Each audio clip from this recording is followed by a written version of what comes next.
Welcome, welcome. We're continuing our series on drinks here for Alley 26. Feel free to, if you like the videos we're doing, feel free to like the thing and maybe subscribe to our YouTube channel here. Right now I'm going to focus on a couple of different variations on a drink with passion fruit and ginger.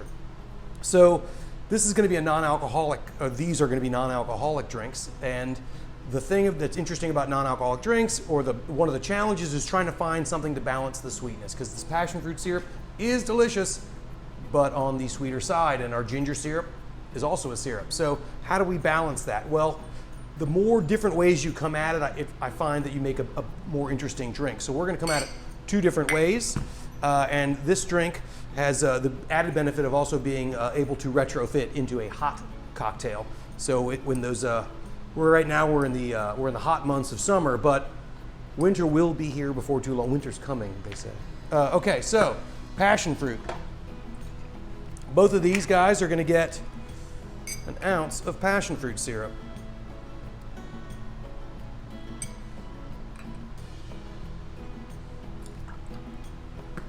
And then a 1/4 ounce of ginger.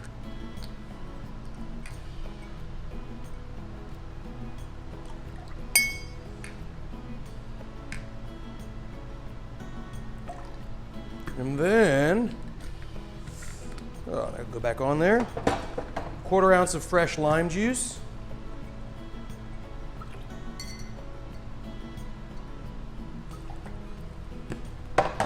Okay, now last but not least, what I've done is I've made a really nice cup of coffee, and I've made some Earl Grey tea using a method where I use a lot of loose leaf tea and steep it for a short amount of time. So this was just a minute, and you can see all the color in that.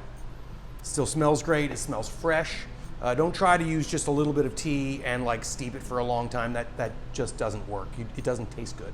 So why are we trying to do adding this into here? Well, A, you're missing volume in a non-alcoholic drink that alcohol would normally take up in liquid form, but also you need something to balance the sweetness. In a cocktail with alcohol, alcohol helps balance the sweetness. Without that, you need to be a little more creative. So this coffee is really nice, and coffee, the flavors of coffee and the bergamot in Earl Grey tea, that orangey citrus of bergamot, really plays well with passion fruit. So we're going to try one here with coffee.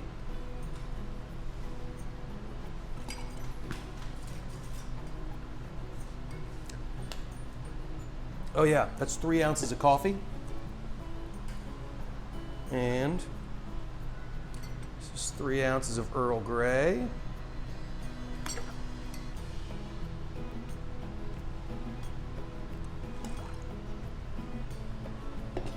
Okay, let's taste that. Well, these are both delicious. If you are in the wintertime and you want to make a hot drink, you can make a 4-ounce cup of either Earl Grey or coffee, and then do the same drink, but just omit the lime juice. That's the only thing you need to do to make these both delicious hot drinks. So let's go with these in their current form.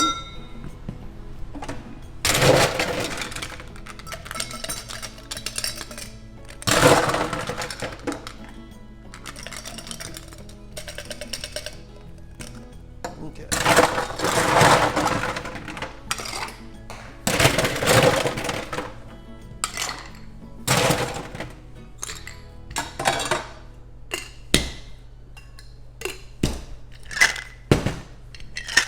There we go.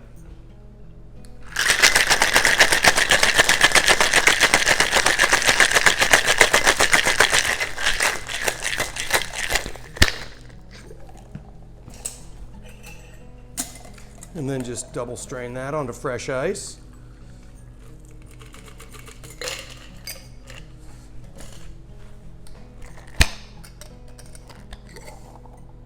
Same with this guy over here.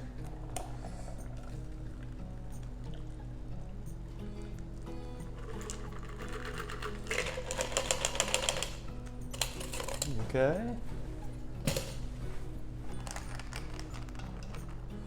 There we go. Now for the one with Earl Grey, I'm going to use just a little touch of Dutch cocoa powder just to make the top pretty and to give you a little bit of chocolate on the nose, which passion fruit really likes. And for the coffee one, I'm going to use a little bit of lime peel because it's really expressive. It really wakes the drink up, and it reminds me of those Nicaraguan rum drinks with the coffee and the lime and the salt and the sugar. 2 different passion fruit non-alcoholic cocktails that could be retrofitted for wintertime. Enjoy.